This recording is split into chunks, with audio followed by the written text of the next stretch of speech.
नमस्कार. निवडणूक आयोगाने आपल्याला निवडणूकचे जे प्रारूप मतदार यादी नव्हते त्याची 3 तारखा दिल्या. पहिली तारीख दिली 6 नोव्हेंबर, दुसरी दिली 14 नोव्हेंबर आणि आता 20 नोव्हेंबरला एक यादी आलेली आहे.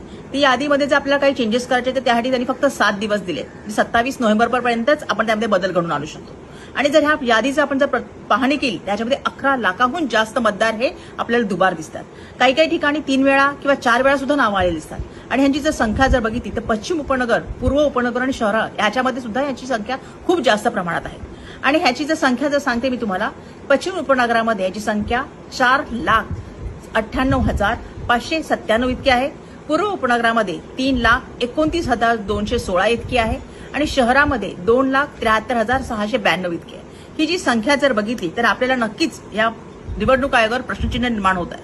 आणि आपले जे जननायक राहुलजी गांधी यांनी हे पहिल्यापासून सांगितलं आहे, पूर्वीपासून ते नेहमी ह्याच्याबद्दल बोलतात आणि हेच प्रकार आपल्या ह्या नगरसेवकाच्या इलेक्शनच्या यादीमध्ये सुद्धा दिसत आहे. नगरसेवकाचं इलेक्शन बघितलं तर हे जे निवडणूक जिंकणं आणि हारणं हे खूप कमी मतावर अवलंबून असतं.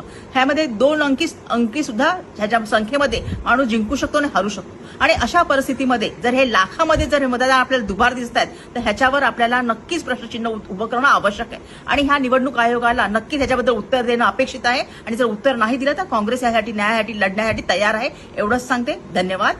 जय हिंद, जय महाराष्ट्र, जय भीम.